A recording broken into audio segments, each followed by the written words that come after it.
If you train, compete, teach, or simply love the sport of dog agility, you're in the right place. Hey there, I'm Megan Foster, creator of Fostering Excellence in Agility. Join me as we explore training, communication, handling, mindset, and all the little details that help build stronger and more confident teams both in and out of the ring.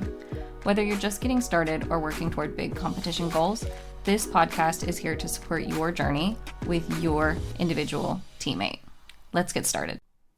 Hey there, welcome back to the podcast. Today I want to talk about reward events. Recently, an article from neurosciencenews.com has been going around on social media because it shared some really exciting things about how we can reward our learners in order to accelerate learning. The title of the article is Large Rewards Accelerate Learning Speed by Extending Brain Signals. This is really cool stuff, and I am really excited that more and more studies like these are coming out because it kind of validates what I've been experiencing as a dog trainer, and I want to talk more about how I've been applying this to my own training. So first, I do want to kind of go over some things that were in the article, and I think some things that need some explaining or clearing up based on conversations I've seen on the internet. The article uses the word jackpot early on, but they aren't talking about jackpots by definition. They aren't talking about jackpots in the way that dog trainers have traditionally used this word. The article is talking about making every reward event larger and more memorable. So first, let's define jackpot. So by definition, a jackpot is the largest or most valuable prize in a game, lottery, or contest, or any great, unexpected success or stroke of good fortune. So in my mind, a jackpot is a little bit of a surprise. It's not happening frequently. The dog or the learner never knows when it's coming.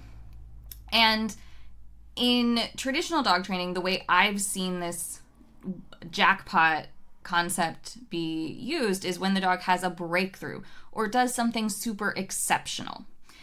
It's an incredibly popular strategy, especially in running dog walk training, to reward the ideal hit with a jackpot reward versus a less than ideal hit but still really good dog walk hit with a normal reward. So, but by definition, jackpot is a surprise. So in my training system, I have been using reward hierarchies in a similar way. So instead of a really exceptional reward versus kind of a boring reward, I tend to have two reward strategies at play through most of my training sessions. So I might have a higher value reward for the ideal performance that I want to see more often, and I might have a lower value reward for the still really good effort, but not the performance that I want to see. So in that same example with the running dog walk, the perfect hits might get, for my dog Sprint, her cheeseburger treats, and the almost perfect hit, still really good, I want to reward the effort, might just get some kibble. But in both situations, I'm still rewarding the effort significantly, both in terms of size of the reward. So it's very rarely just one cookie that I'm handing her. It's usually 3 to 5 cookies per performance that she's done. But also, I'm adding my personality into every reward event. So if we're thinking about jackpots as being bigger and a surprise, and then the lesser reward being just kind of, here's your cookie and you're not really adding it, that's not very fun for me. I want my dog to be super intense about all the rewards that I have to offer them. So when I'm using two different types of rewards to select for the behaviors that I want to see, I'm still including my personality and definitely still rewarding more than one cookie. So I absolutely love that this article is basically confirming that larger reward events, so more cookies, more personality, more time being spent in the reward process is accelerating learning. This is also showing up in my training because I am often doing a really low number of reps. Like 10 reps of anything is a lot for one of my training sessions. And this, of course, makes sense because I'm spending a lot of time in the reward event. And also, if I'm sequencing, there's a lot of time spent in rest and recovery before I do another rep. This automatically means that my rewarding time is longer than my working time, and therefore my sessions are shorter before I start to see things like fatigue setting in, because the reward process is just as much work as the training task at hand. So here are a few things that this idea of using larger rewards means for me in practice. Again, it means I can add my personality to the reward process. Tell your dog how proud of them you are as you hand over several cookies. Luckily, we live with our dogs, and adding the social element to the reward will increase its size and value. So I definitely hear some of you out there going, I can't just stuff my 10-pound dog with 10 cookies for every rep. I hear you, and that is why I believe that we can give social praise, social play, and also part of the reward process can be calming down again. So if you've just done some intense training rep, you've had this big party as a reward, now we need to calm down a little bit before we go into the next rep. All of that, in my opinion, is a part of the reward process, and I believe that it adds value. My observations tell me that all of these things matter.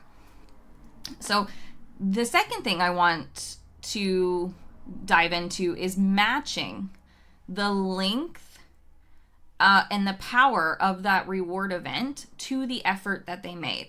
This one is super important. I see this all the time.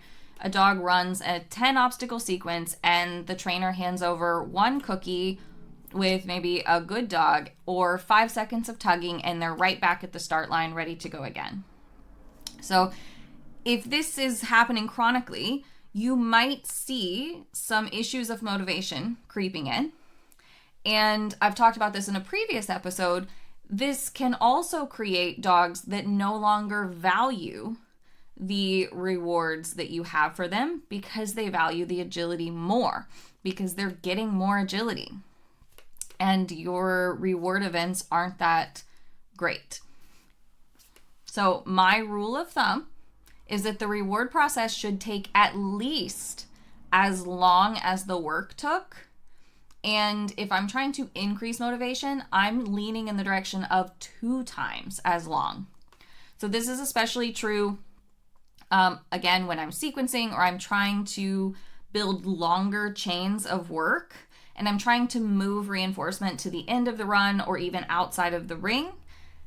I'm leaning in the direction of the reward event taking twice as long as the work itself. And again, I'm not saying, feed your dog for 30 seconds if it was 15 seconds of work. I'm saying keep that reward process going, which can include calming down and can include recovery before starting again. I see motivation decrease all of the time when the reward is just unsatisfying and they're just set right back to work, and the trainer's in a hurry to get another rep done. I see motivation decrease like that more often than not. And then also for the dogs who might not experience an issue with motivation, like my own dog Sprint, I actually see frustration creep in when my reward events are not satisfying. She's more vocal. She is a little bit stickier in her lineup. She might make more mistakes, actually, because she's a bit more frantic and she's throwing herself into the behavior. So while I don't lose motivation, I do lose the right headspace and the right feelings that I want her to develop for the task. So even though she's, game to do it again, I'm risking that I'm losing value for my reinforcers altogether. And I'm also risking that frustration creeping into the task. And those are both things that I want to avoid. So when I do start seeing those behaviors, it's a really clear reminder that my rewards are not satisfying. They don't match the effort that she's having to put into this task. Okay? Taking more time to reward your training will naturally lower the number of reps you're doing. But it's okay, because your rewards are now more powerful and your learning will be accelerated anyways. So like I said, I was super excited to see this out there, but I did want to put out there for my listeners how I'm using this information in practice, the observations that I have made in my own dogs and my clients' dogs, and I invite you into the Fans of FX Agility community to talk with me all about it. Thanks so much for listening. If you enjoyed this episode, I'd love for you to leave a review, share it with an agility friend, or connect with me on social media. Your support helps more handlers and teams find the podcast and be part of this community. You can also find all of my training programs, coaching, and resources at fxagility.com. Remember, excellent agility is built one training session at a time, and every small step forward matters. Until next time, happy training.